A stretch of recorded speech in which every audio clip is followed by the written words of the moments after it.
So next है part number 3। Part number 1 and part number 2 ये बिल्कुल सेम है। पार्ट नंबर 3 में हो सकता है आप लोगों को थोड़ी सी कन्फ्यूजन हो इस स्क्वायर रूट की वजह से, इसलिए ये मैं समझा देती हूँ आप लोगों को। सो ये हमारे पास क्वेश्चन है। इस क्वेश्चन को हमने क्वाड्रेटिक इक्वेशन में कन्वर्ट किया। ये क्वाड्रेटिक इक्वेशन नहीं थी। सो एक्स स्क्वायर वाली टर्म, एक्स वाली टर्म, ये दो चीज़ें और तीसरी टर्म जो थी उसे हमने राइट साइड से लेफ़्ट साइड पे ट्रांसफ़र कर लिए। तो यहाँ पे -4√3 था, +4√3 यहाँ पे -4√3 में कन्वर्ट हो गया। अब हमने वैल्यूज़ कंसीडर करनी है ए, बी और सी की। फर्स्ट वैल्यू ए की है, सेकंड वैल्यू जो कि 1 है वो बी के इक्वल है, एंड थर्ड वैल्यू सी के इक्वल है। थर्ड वैल्यू के साथ जो माइनस का साइन है वो भी उसकी वैल्यू में इंक्लूड हम करेंगे। इसके बाद आप लोगों ने कंसीडर करने के बाद यहाँ पे ये मैंने डायरेक्ट वैल्यूज़ पुट की हैं। आप लोगों ने यहाँ पे जब पेपर में या क्लास टेस्ट में जब आपने सॉल्व करना है, सो ये वैल्यूज़ कंसीडर करने के बाद, लेट करने के बाद आप लोगों ने इधर फार्मूला लिखना है। उसके बाद आपने उसमें वैल्यूज़ पुट करनी है, बिल्कुल इसी तरह जैसे मैंने पार्ट 1 में पहले फार्मूला लिखा था, उसके बाद वैल्यूज़ पुट की थी। आप लोगों ने भी ये फार्मूला अच्छी तरीके से याद कर लेना है। सो यहाँ पे -b फार्मूले में था, -b क्या है 1 अंडर रूट b स्क्वायर मतलब 1 स्क्वायर -4 फार्मूले का 4 -4 a एंड b। a क्या था √3 एंड b क्या है -4√3 एंड डिवाइडेड बाय 2a, 2 फार्मूले का और a क्या थी वैल्यू √3। सो ये हमने वैल्यूज़ पुट कर लिया। अब इन्हें सॉल्व करते हैं। 1 का स्क्वायर एज वी नो 1 ही आता है। अब यहाँ पे चीज़ है ये सॉल्व करने वाली है। सो 4 multiply by 4 16 and minus plus हो गए, +16 एंड √3 2 टाइम्स हुआ है, इसलिए हम √3 होल स्क्वायर हमने लिख दिया। नेक्स्ट जब ये दोनों ज़ाहिर मल्टीप्लाई हो रहे हैं तो ये ब्रैकेट हम ओपन करके लिख देंगे 2 √3। इसके बाद 16 + 1 7। सो यहाँ पे पहले इस स्टेप में ब्रैकेट वाली चीज़ सॉल्व करनी है according to board maths rule. पहले क्या होती है डिवीजन, फिर मल्टीप्लिकेशन, फिर एडिशन, ठीक है। तो पहले हमने मल्टीप्लिकेशन करनी है। यहाँ से क्या होगा √ स्क्वायर से कट हो गया, सो यहाँ पे क्या रहेगा 3 रहेगा। 16 मल्टीप्लाई बाय 3 कैलकुलेटर पे करेंगे तो हमारे पास 48 आंसर आएगा। 48 + 1 क्या आ जाएगा 49 √49, और ये वैल्यू एज इट इज़ यहाँ रिपीट होती रहेगी साथ, और ये नीचे वाली वैल्यू को क्योंकि हम सॉल्व नहीं कर सकते सो ये भी एज इट इज़ रहेगी। हमने सॉल्व अभी तक क्या किया, इस वैल्यू को सॉल्व किया, √49 हमारे पास आ गया। इस स्टेप में क्या हुआ 7 क्या आया √49। जब आप लोग कैलकुलेटर पे पुट करेंगे तो आप लोगों को आंसर मिलेगा 7। सो यहाँ पे हमने 7 लिख दिया। अब देखें आप लोग यहाँ पे प्लस माइनस का साइन है। अब हम इसे सॉल्व कर सकते हैं 2 टाइम्स। अब 2 टाइम्स सॉल्व करेंगे, एक दफ़ा प्लस के साथ सॉल्व करेंगे, दूसरी बार हम माइनस के साथ सॉल्व करेंगे। सो यहाँ पे ये वाले साइन चेंज नहीं होगा, बल्कि हमने इस साइन को देखते हुए प्लस माइनस दोनों वैल्यूज़ के साथ अलग अलग लगा देना है। -1 -7 अंडर रूट डिवाइडेड बाय 2 √3, ठीक है। ये माइनस के साथ वैल्यू लिख दी।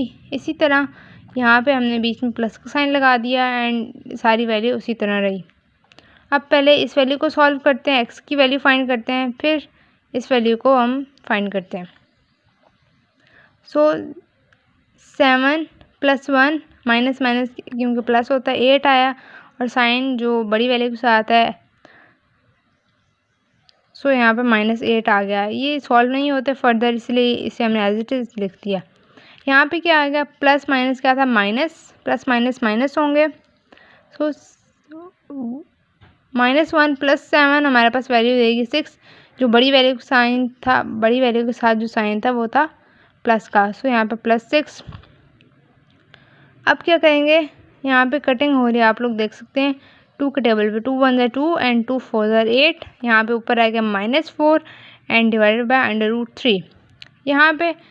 यहाँ पे भी सिमिलरली इसी तरह होगा। 2 1 ज़ा 2, 2 3 ज़ा 6, ऊपर 3 डिवाइडेड बाय √3। सो ये वैल्यू फर्दर सॉल्व नहीं हो सकती, इसलिए ये एक एक्स की वैल्यू आ गई हमारे पास। लेकिन इसको हम फर्दर सॉल्व कर सकते हैं। इस वैल्यू में हम 3 को इस तरह भी लिख सकते हैं। इस तरह कैसे लिख सकते हैं? अगर हम ये देखें, ये 2 बार 3 अंडर रूट था, 3 का होल स्क्वायर, मतलब ये 2 टाइम्स थे, इसलिए यहाँ पे स्क्वायर ले लिया। जब हम इन्हें कट करेंगे तो हमारे पास फिर भी आंसर 3 आएगा। सो हम 3 को हम √3 मल्टीप्लाई, ये डॉट मल्टीप्लाई को शो करता है, मल्टीप्लाई √3। सो हम इस वैल्यू को इस तरह भी लिख सकते हैं, √3 डॉट √3 डिवाइडेड बाय √3। सो यहाँ से एक √3 से कट हो जाएगा, तो यहाँ पे क्या रह गया ऊपर √3। सो ये एक्स की सेकंड वैल्यू आ गई। नीचे आप लोगों ने सॉल्यूशन सेट लिखना नहीं भूलना। Solution set curly brackets -4 divided by √3 and second value क्या थी √3। सो ये थर्ड पार्ट सॉल्व हो गया हमारा। नेक्स्ट हम सॉल्व करेंगे पार्ट नंबर 7। पिछले सारे parts part number 1 and part number 3 की तरह ही हैं, बिल्कुल इजी हैं। अगर आप लोगों को फिर भी कोई कन्फ्यूजन हो उनमें, सो आप लोग कमेंट्स में बता सकते हैं, मैं ज़रूर वो क्वेश्चन सॉल्व करके अपलोड कर दूँगी। पार्ट नंबर 7 है 3 divided by x - 6 -4 divided by x - 5 = 1। अब इन वैल्यूज़ को पहले सिंप्लीफाई करेंगे, उसके बाद क्वाड्रेटिक इक्वेशन बना के क्वाड्रेटिक फार्मूला अप्लाई करेंगे। सो अब इस वैल्यू के डिनोमिनेटर में x - 5 नहीं है, सो x - 5 3 से मल्टीप्लाई होगा। सिमिलरली इस वैल्यू के नीचे, इस पूरी वैल्यू के नीचे x - 6 नहीं है डिनोमिनेटर में, सो -4 के साथ मल्टीप्लाई होगा x - 6। और इन दोनों डिनोमिनेटर्स को कंबाइन करके लिख दिया, ठीक है, मल्टीप्लाई दोनों होंगे। सो ब्रैकेट्स हमने दरमियान में लगा दी, =1। अब इन्हें मल्टीप्लाई करना है, 3 × x 3x, 3 × -5 15। साइन कौन सा आएगा? माइनस का। सिमिलरली 4 × x 4x एंड 4 × 6 24, 4 6 24, अभी -24 ही रहेगा। अभी सिर्फ हम 4 को मल्टीप्लाई कर रहे हैं इन सब टर्म्स के साथ, अभी माइनस को नहीं मल्टीप्लाई कर रहे हैं। माइनस को भी जब हम करेंगे तो ब्रैकेट को एक और स्टेप वो ऐड करेंगे। हम ब्रैकेट को जब ओपन करेंगे तो फिर हम इस माइनस को भी अंदर वाली वैल्यू के साथ मल्टीप्लाई करेंगे। ये देखें, जैसे मैंने आप लोगों को बताया, दोनों टर्म्स को मल्टीप्लाई किया तो एक का आंसर आया 3x - 15, दूसरे का आंसर आया 4x - 24। और वो जो 4 के साथ माइनस था, अभी हमने इसके अंदर 4 को मल्टीप्लाई किया, 4 के साथ जो माइनस था वो अभी बाहर ही रहा है, क्योंकि नेक्स्ट स्टेप में हम ब्रैकेट जब ओपन करेंगे तो ये माइनस भी सॉल्व हो जाएगा। अब नीचे क्या थी वैल्यू? x - 6 and x - 5। सो इन दोनों को भी आपस में मल्टीप्लाई किया। मल्टीप्लाई किस तरह करना है? पहले x को इनसाइड इन दोनों टर्म्स के साथ, फिर -6 को इन दोनों के साथ मल्टीप्लाई करना है। सो आंसर कुछ ये आएगा। ये वाला सब सॉल्व किया तो आंसर आ गया हमारे पास। उसके बाद अब इस ब्रैकेट को ओपन करना है, ऊपर वाली ब्रैकेट को नीचे को जो है उन्हें सॉल्व करना है। तो ब्रैकेट को ओपन किया तो अंदर वाली सारे साइंस चेंज हो गए। ये +4x - 4x बन गया एंड -24 + 24 बन गया। बाकी किसी चीज़ को हमने नहीं छेड़ा, बस ब्रैकेट ओपन की है। उसके बाद नीचे वाली चीज़ को सॉल्व किया, x² as it is -5 and -6, minus plus 6 + 5 11। So sign कौन सा? बड़ी वैल्यू के साथ जो था माइनस ही था, ऑब्वियसली दोनों के साथ माइनस था तो माइनस ही लग गया। अब ऊपर वाली वैल्यू को सॉल्व किया तो हमारे पास पहले x वाले टर्म्स को सॉल्व किया, फिर जो नंबर्स हैं उन्हें सॉल्व किया। x वाले टर्म्स को सॉल्व किया तो 3x - 4x, सो 3 - 4 हमारे पास -1 आया, -x यहाँ बन गया। -15 + 24 प्लस माइनस माइनस, जब माइनस किया 15 और 24 को तो 9 आंसर आया। साइन कौन सा, बड़ी वैल्यू के साथ, 24 के साथ प्लस था तो 9 के साथ भी 1 लिख दिया हमने। अब ये क्वाड्रेटिक इक्वेशन है, इसको अभी हमने नहीं छेड़ना।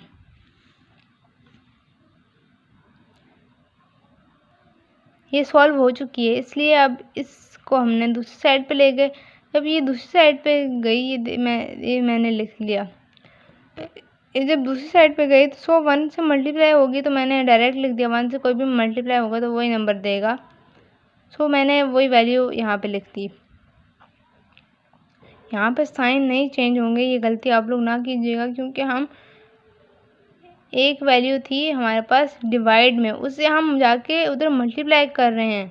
यहाँ से किसी वैल्यू को दूसरी तरफ नहीं लेके जा रहे। अगर यहाँ पे ये वैल्यू ऊपर यहाँ पे -x + 9 के साथ मल्टीप्लाई हो रही होती तो फिर हम इस वैल्यू को जब दूसरी साइड पे ले जाते तो साइन चेंज होते हैं। अब यहाँ पे हम डिवाइड से मल्टीप्लाई में लेके जा रहे हैं, तो यहाँ पे साइन चेंज नहीं होंगे।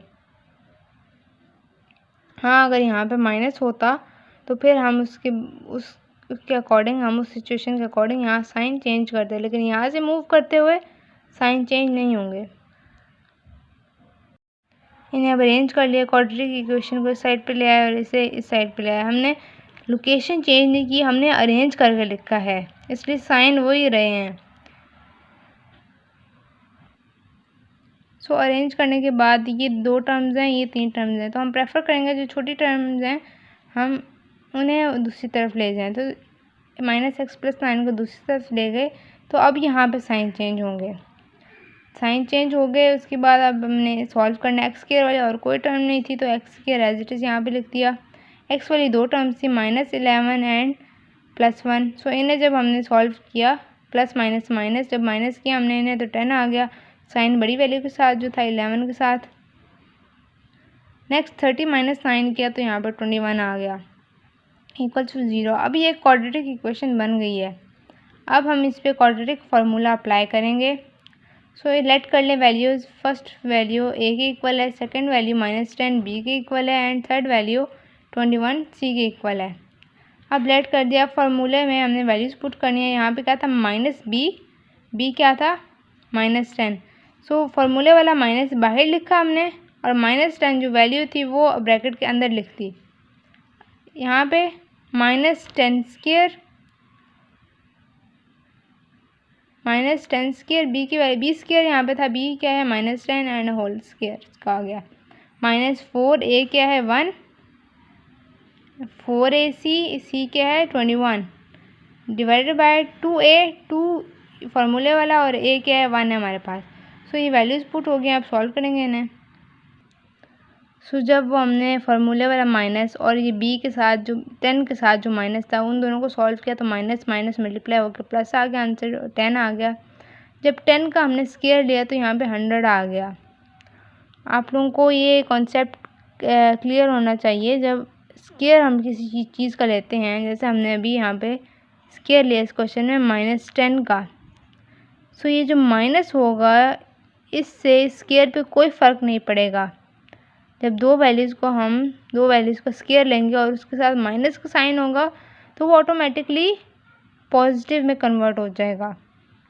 जैसे यहाँ पे देखा था हमने -5, एक तरह से ये मल्टीप्लाई ही हो रहे हैं ना। देखिए -5 मल्टीप्लाई बाय -6 हम करेंगे तो हमारे पास आंसर -30 नहीं आएगा, 30 आएगा, क्योंकि माइनस माइनस मल्टीप्लाई होकर प्लस ही देते हैं। यहाँ पे भी जब हम देखें, ये हमने -10² यहाँ पे लिखा था ना, हम इसे ऐसे भी तो लिख सकते हैं -10 मल्टीप्लाई बाय -10। ये भी दोनों वैल्यूज़ मल्टीप्लाई जब होंगी हमारे पास 100 ही आंसर आएगा, -100 नहीं आएगा, क्योंकि माइनस माइनस प्लस हो गए हैं।